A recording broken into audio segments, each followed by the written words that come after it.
듣다 보면 내공이 쌓이는 방송 2시간 철학의 진희입니다.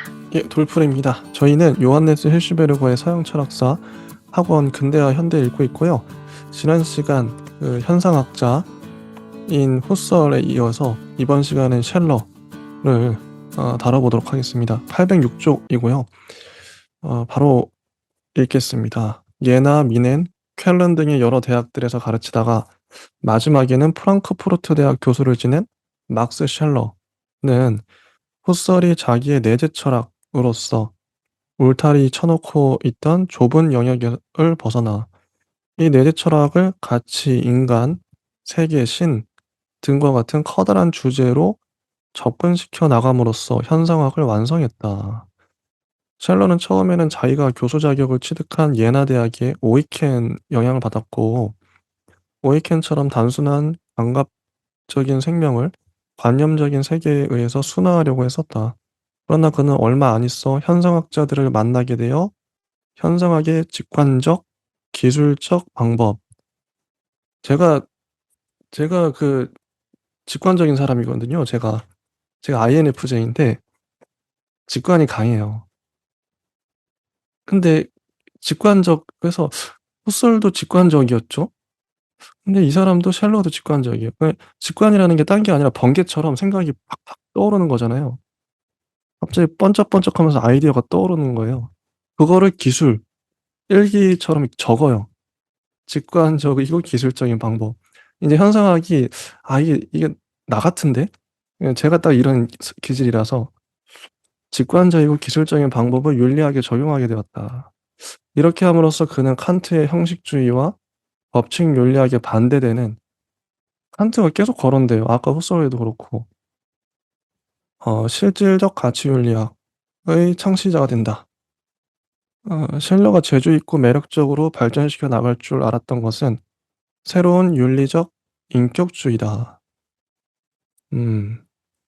윤리학에 있어서의 형식주의와 실질적 가치 윤리학, 동정의 본질과 여러 형식, 이런 책들은 새로운 길을 개척하는 저작들이다. 근데 이와 같은 시기에 니체의 상대주의의 대결에서, 자, 아까 칸트와도 대결하고 칸트에 반대했죠? 니체의 상대주의에도 대결해요. 상대주의가 틀렸다는 거겠죠. 거부하는 여러 편의 논문도 썼다. 그래서 이 논문들이 트랄츠로 하여금 셸러를 카톨릭의 니체라고 부르겠다. 도덕을 건설하는 데 있어서의 복수심, 도덕의 복권, 그리스도교의 사랑의 사상과 현재의 세계, 후회와 재탄생 등이 이때의 논문들이다. 그리고 아래 보면 감각적 생명의 밀어닥침과 충동을 인간에게 있어서도 가장 근원적인 것이요. 감각적 생명의 밀어닥침과 충동, 이게 가장 근원적이다. 가장 힘센 것이라고 봄으로써 자기의 출발점으로 되돌아간다. 셸러는 또 역사적 사회적인 생활에 있어서도 충동, 피, 경제, 정치 등의 우월한 힘에 비해 정신과 이념적인 것은 원래 아무런 힘도 쓰지 못하는 것이라고 인정하고, 마귀적인 것, 예, 다이몬 나오죠. 마귀적인 것을 우주적인 힘으로 드높이고, 신적인 것도 이 마귀적인 것에 사로잡혀 있다고 한다. 또 그는 진화론적인 범신론을 발전시켜 나가는데, 이 범신론에서는 선한 신은 세계 과정이 맨 마지막에야 나타나게 되어 있다. 어, 왜냐하면 셸러를 따르자면 역사와 세계 과정 전체는 한 걸음씩 한 걸음씩 걸어 나가야만 하는 먼 길이고, 따라서 이상적인 것과 빛은 궁핍과 잘못을, 또 정신은 혼돈을 이겨내기 때문이라는 것이다. 넘어가서 여기까지 이제 셸러의 인생이에요. 인생이었고, 진우님은 어떠셨나요? 우리 오이켄에 대해서 읽어보지 않았는가 이런 생각을 잠깐 하면서 멈췄었는데요. 아, 네, 떠오르진 않았지만 좀 익숙해진 이름인 것 같아서 나중에 우리 철학사 다시 시작하면 음, 그때 좀 주목해서 셸러랑 같이 생각하고 뭐 현상학이랑 후설 엮어서 같이 보면 되지 않을까 이런 생각이랑 전작들을 좀 중심에서 봐야겠구나 이런 생각들. 그리고 뭐 셸러는 더 잘 모르기 때문에 오늘날 셸러를 인용하는 양상이랑 또 어떻게 다른지 이 부분을 뒤에 가서 좀 봤던 것 같습니다. 제가 막스 쉘러 책을 찾아봤는데 번역된 게 없더라고요. 음, 소설 책은 그렇게 많은데 쉘러를 검색하면 없 없어요. 쉘러의 저작은 하나도 없고 막스 쉘러 철학에 의해 음, 막스 쉘러의 철학, 막스 쉘러의 가치 철학 뭐 요 정도 책이 있네요. 어 지금 보니까. 그만큼 모르겠어요. 쉘러가 그렇게 중요하지 않은 인물인가 싶기도 하고요. 음. 힐슈베르거는 이렇게 중요하게 다뤘지만 808조 쉘러의 첫 번째 철학적 업적은 가치의 왕국을 발견한 것이었다. 가치의 왕국. 쉘러를 따라자면 가치들은 그 어떤 독자적인 것이요 사물들과도 또 재물들이 그저 자연적으로 있는 것과도 동일한 것이 아니며 또 실제적 욕망과 소망 또는 인간의 순수한 타고난 소질과 성격 형성 등만 효력을 발휘하게 되는 그런 심리적인 작용과도 동일하지가 않다. 가치들은 뭐 이게 아니고 저것도 아니고 이것도 아니고 막 그렇게 얘기하죠. 어. 가치의 왕국. 가치들은 그럼 뭐냐? 독자적인 종류의 질이며 그 자체에 바탕하고 있고 오로지 그 내용을 통해서 그 자체를 정당화한다. 가치는 가치를 통해서 정당화해요. 스스로를 통해서. 가치가 무엇인가 하는 것을 당장 알기 위해서는 그것을 그저 힐끗 쳐다보는 수밖에 없다. 그저 힐끗 쳐다본다. 이 직관이잖아요. 자 보면은 가치를 볼 눈이 없는 사람은 그것을 볼 수 없다. 이런 잘못의 원인은 그 사람이 비정상적인 데 있다. 정상적인 사람이라면 가치가 뭔지 안다 이런 거죠. 자, 현상학적인 본질 직관은 본질 직관은 후설의 개념이었죠. 본질을 직관한다. 셸러에게 있어서는 가치 직관으로 된다. 재밌어요. 직관이란 단어가 겹쳐요. 직관 아까 얘기했죠. 그냥 번쩍 그냥 아는 그냥 깨닫는 거예요. 음. 난 직관이 강한 사람이야. 본질을 깨달아. 이게 헛설이고 가치를 그냥 알아. 인간이라면 가치를 안다 이런 거 있죠? 이런 맥락인데 이렇게 해서 실질적인 가치 윤리학이 성립된다. 음. 셀러는 칸트에 대해 칸트는 바로 자기의 형식주의 때문에 윤리적인 선의 가치 내용을 보지 못했다고 강조하고 있다. 한 가지의 행위는 보편타당한 법칙으로 될 수 있기 때문에 윤리적으로 가치 있는 것이 아니라 이게 칸트의 말이죠. 법칙이 중요해요, 칸트한테는. 법칙이기 때문에 윤리적이야. 법칙으로 될 수 있기 때문에 윤리적인데 셀러는 윤리적으로 가치가 있기 때문에 그게 법칙이 되는 거예요. 그냥 가치를 우리가 알잖아요. 그니 셀러한테는 가치가 중요한 거죠. 가치 왕국, 가치 직관 이런 거라서. 셀러를 따르자면 칸트는 이와 마찬가지로 의무 개념 때문에 윤리적인 것에 참된 성격도 보지 못했다. 그래서 칸트는 보면 법칙, 뭐 의무 이런 단어랑 가까워요. 음. 가치들은 명령받을 필요가 없고 저절로 인간에게 붙어 다닌다. 인간은 일종의 무상 명령을 필요로 할 만큼 약하지가 않다. 왜냐하면 인간은 가치 있는 것을 느끼는 감각을 가지고 있기 때문이다. 그죠? 그런 가치를 느껴요, 인간은. 그래서 정서적인 경향 윤리학의 대표자다. 그의 가치 감각은 칸트에 있어서의 실천보다 더 객관적인 것은 아니다. 가치를 느낀다는 것, 가치 감각은 어, 심리적인 상태가 아니라 가치들을 냄새 맡는다 이런 말이 나오죠. 재밌죠? 냄새는 솔직히 인간이 나 냄새를 맡아야지 이게 아니라 그냥 냄새가 나잖아요. 이렇게 비유한 것 같아요. 가치도 그냥 아는 거야. 인간이라면 아까 얘기했죠. 비정상적인 사람이 아니라면 정상인이라면 가치를 냄새 맡을 수 있어. 이런 게 가치 감각이라는 거죠. 그래서 뭔 말인지 알 것 같아요, 전. 가치들은 발명되는 것도 아니고 뭐 발견된다. 발견된다. 어, 셀러도 가치의 상대주의를 거부하고 가치가 상대적인 게 아니라 사람마다 다르게 느끼는 게 아니라 어, 모든 사람이 가치를 느낄 수 있어요. 그 가치 뭐 사랑, 정의, 평화 이런 것들을 객관적으로 느낄 수 있다. 이런 얘기. 810쪽에 보면 이렇게 해서 객관적인 가치 자체에는 객관적인 가치라 그래요. 그죠? 주관적 가치가 아닙니다. 가치는 객관적인데 객관적 가치 자체에는 객관적인 가치 파악이 맞서 있다. 이런 것은 셀러가 말한 객관과 작용 사이의 상호관계 법칙에 들어맞는다. 즉 감각적인 사물들은 지각되고 개념들은 생각되고 가치들은 느껴진다. 감각된다. 음. 그래서 유물론자들은 가치를 보는 눈이 멀었다고 해요. 왜냐하면 유물론의 주장은 물질로부터 가치가 생겨나잖아요. 물질이 이렇게 발전해서 어, 물 물질로부터 가치가 생겨나는데 그게 아니라 가치가 원래 있는데 인간이 그냥 느끼는 거야. 이렇게 셸러의 주장이니까요. 재밌죠. 여기까지 일단 보고 지니님은 어떠신가요? 전 너무 분명한 것 같아요. 셸러의 주장이. 지니님은 어떠세요? 저는 잘 모르겠어요. 어, 이게, 네. 니체 비판을 하긴 했지만, 니체랑 비슷한 면모도 좀 보이는 것 같기도 하고, 어, 셀러의 논의가 좀 오히려 더 흔들리는 생각을 더 많이 갖게 되는데요. 여기서 아마 번역 문제가 좀 클 것 같긴 해요. 그 뭐, 감각이라든지, 뭐, 개념이라든지, 가치라든지, 이런 단어들이 좀 명확하지 않을 수도 있다라는 생각이 좀 들고, 왜냐하면 주장하고 있는 뭐, 네, 제가 이제 현대적으로 해석해서 그럴 수도 있는데요.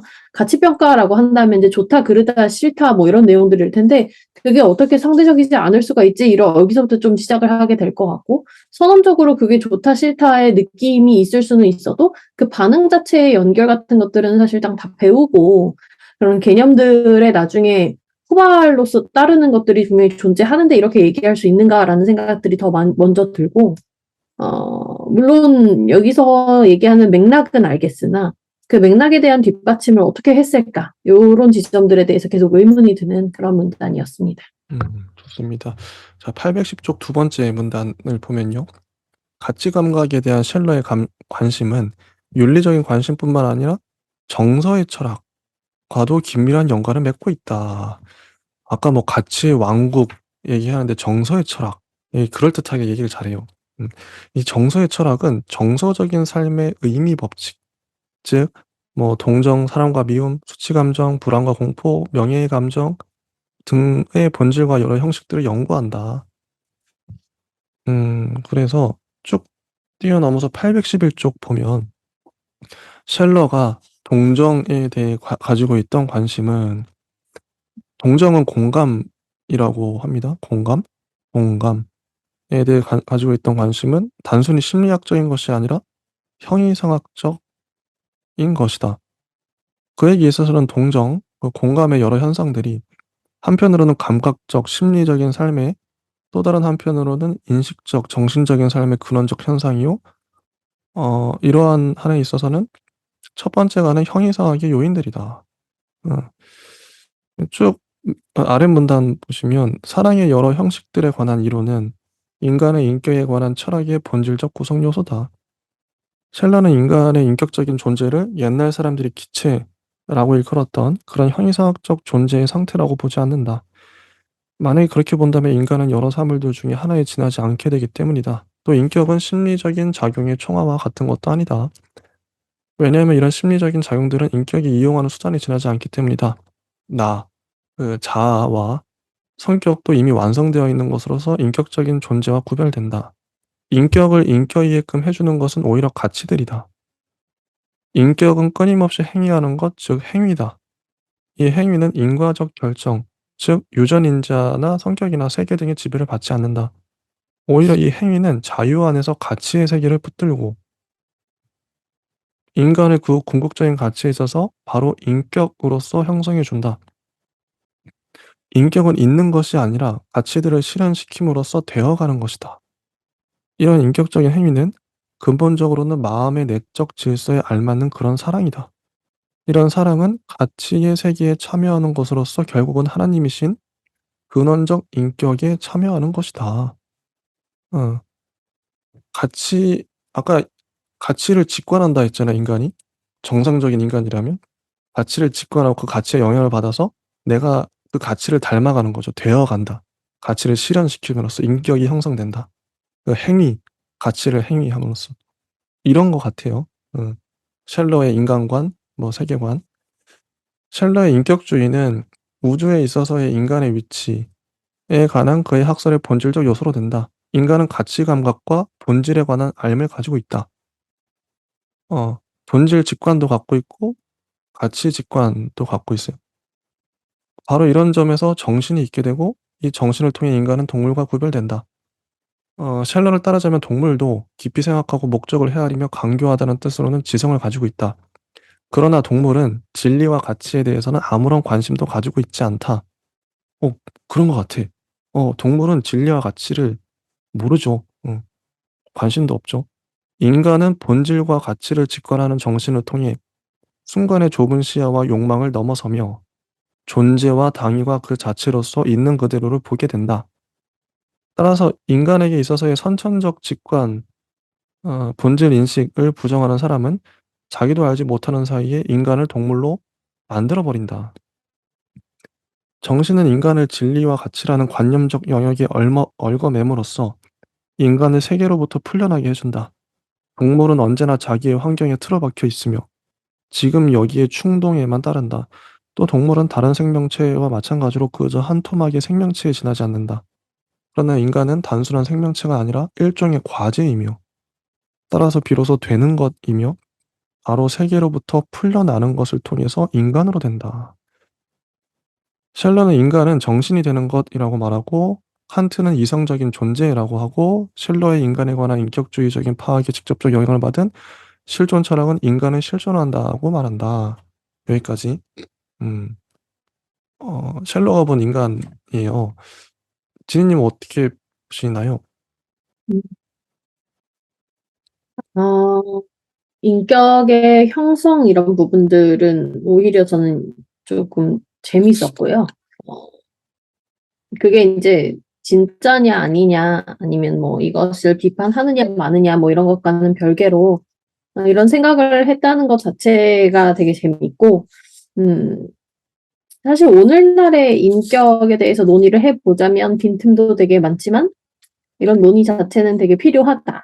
그리고 어, 정신에 대한 어떤 관념적인 영역에 얽매여 있는 상태라든지 아니면 환경에 틀어박혀 있는 그런 어쩔 수 없는 부분이라든지 이런 지점에서 좀 현대적인 부분들을 좀 많이 발견할 수 있었고 그렇다고 해서 쉘러의 이론 자체가 되게 뭔가 분명하거나 뭐 절대적인 것처럼 느껴지기보다는 이 안에서 추출해서 우리가 사용해 볼 만한 것들이 좀 있다. 이 정도를 느꼈습니다. 네, 좋습니다.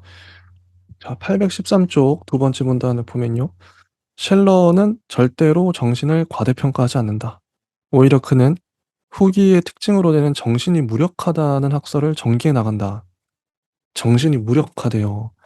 어, 이런 학설은 하르트만도 이어받게 된다. 이 다음 시간에 할 학자죠. 정신은 그것이 순수하면 순수할수록 역사와 사회에 파고들기가 어렵다. 정신에 의해서 실현될 수 있는 것이 무엇이냐 하는 것을 결정하는 것은 비정신적 요인들이다. 즉, 이 비정신적 요인들이란 인간의 근본적 충동, 자기 보존의 충동, 뭐 권력에 대한 충동, 성의 충동, 그리고 정치적, 경제적, 지리적, 지정학적 여러 사정들, 인구의 사정, 인종 간의 긴장과 인종의 혼합 등등을 이릅니다.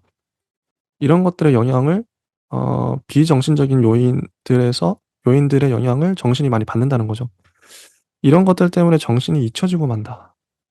그러나 정신은 다른 편으로는 다시 그 힘을 발휘하게 된다. 그 이유는 그때그때 감각적, 생명적 영혼의 내용과 특성이 정신을 약동시켜주기 때문이다.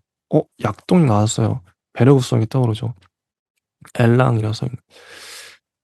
정신은 존재의 낮은 층의 압력과 무게에 대해서는 무력하다. 무력하다. 셀러를 따르자면 정신이 생명이려고 한다면 이 정신은 존재의 낮은 층에 의해 권능이 주어져야만 한다. 정신은 실제적 요인들을 그 스스로 마음대로 변경시킬 수가 없다. 왜냐하면 이 요인들은 스스로의 고유한 가치를 볼 수 없는 순수한 충동적인 인과관계에만 따르기 때문이다.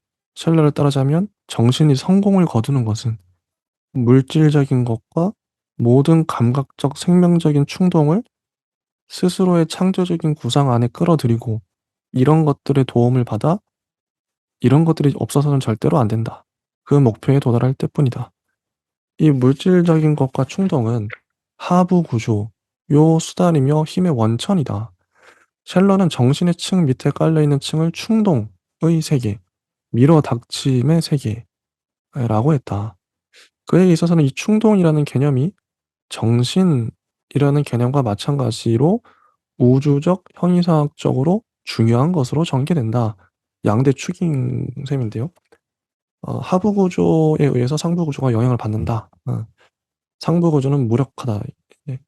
세계의 과정 전체에 충동과 정신이 관여하고 있다. 물질의 세계와 정신의 세계겠죠. 우리는 어디에서나 자연과 이념, 다이몬적인 힘의 원천과 순수한 질서, 어두움과 빛 등이 양극을 이루고 있는 것을 볼 수 있다. 그럼 자연, 이 세계는 어두움이고 다이몬적인 힘이고 자연이고 그러겠죠. 반면에 정신적인 것은 이념이고 순수한 질서고 빛이에요. 이런 양극 셀러를 따라자면 정신은 감각적 생명의 층에 의해 양육되고 권능이 주어져 있음에도 불구하고 정신은 이 땅의 의미요 더 나아가서는 세계 자체의 의미다. 이렇게 해서 이념이 정신이 더 힘센 것이라는 사실이 드러나지 않았는가. 결국 이념이 더 세다. 여기서도 정신은 지난날의 해결의 이념과 마찬가지로 세계에서 생겨나는 것을 이상적인 종말애로 나아가도록 제촉한다. 이런 것을 완성한 자가 신이라고 일컬어진다. 충동과 정신은 신적인 것 자체의 속성이다. 신이 충동과 정신 둘 다를 갖고 있어요. 충동을 정신으로 순화함으로써 신적인 것 자체가 순화된다. 신에게 있어서의 신적인 것은 처음에는 오직 범자연의 밑바탕에만 있으나 점점 더 강하게 스스로를 전개하여 마침내는 순수하게 나타나서 세계의 과정이 완성되게 된다. 이런 과정의 한 단계가 인간이다. 인간은 우주적인 삶이 세차게 발전해 나가는 시간적인 지속 중에서 한 가지의 짧은 축제, 따라서 신적인 것 자체의 생성을 해나가야 할 운명을 위해 어떤 뜻이 있는 것이다. 인간의 역사는 영원하고 완전하고 신적인 관찰자와 재판관을 위한 단순한 연극이 아니라 신적인 것 자체가 되어가는 과정에 짜넣어져 있다. 셜러를 따르자면 신이 전지전능하다는 것은 옳다. 그러나 이런 것은 시간이 끝날 때 완성된 신에게만 타당할 수 있다는 것이다. 세계인 신적인 것이 아직도 진행 중에 있는 한 빛과 어두움은 비극적 투쟁을 하고 있다. 이런 점에서 바하도, 베메, 셜링, 헤겔 등이 셜러의 선구자들이다. 셜러 이후 이번에는 하이데거가 아까도 하이데거 나왔었죠. 후설 할 때. 후설 마지막에 하이데거 나왔어요. 또 나왔어요. 하이데거가 이런 노선을 따르고 있는 것 같다. 하이데거는 존재의 배후회로 거슬러 올라가면서 한 가지의 근거를 찾아 헤매는데 이 근거로부터 시간적인 과정이 진행되는 동안의 모든 것이 본질과 신마저도 드러난다는 것이다. 여기까지 봤는데요. 지니님은 어떻게 보셨나요? 음. 음, 뒤에 부분이 훨씬 더 재밌었던 것 같아요. 그래서 음, 정신에 대한 사유라든지 뒤에 이어지는 내용들에 대한 부분들이 좀 더 궁금해지는 철학자였고, 앞에 후설과 더불어서 같이 볼 때, 그리고 뒤에 이제 하이데거와 아니면 존재론과 같이 볼 때, 셜러가 조금 더 의미 있을 수 있겠다, 이런 생각을 했던 것 같습니다. 음, 맞아요. 정신은 다른 철학자들도 많이 얘기하거든요. 이 충동의 세계, 이건 어떻게 보시나요?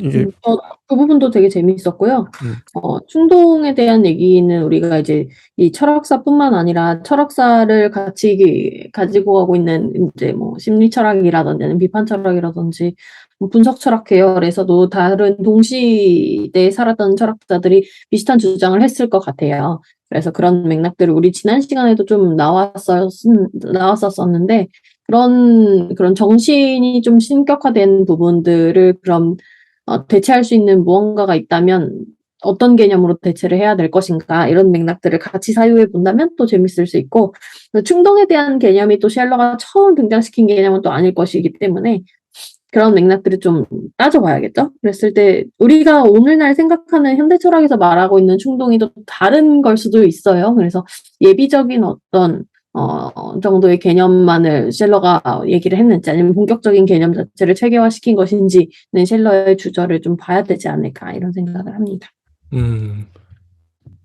자, 이제 현상학자들이 후설 셜러 이렇게 두 명 하면서 끝나버렸는데 아주 뭔가 좀 허무하다. 이제 막 시작 몇 마디 하지도 않았는데 끝난 것 같은 느낌. 이것만으로 당연히 알 수가 없겠죠. 그 이후의 현상학의 역사가 길 테니까요. 자, 현상학 일단 보시면서 어떠셨는지, 현상학? 네. 한번 진희님은요.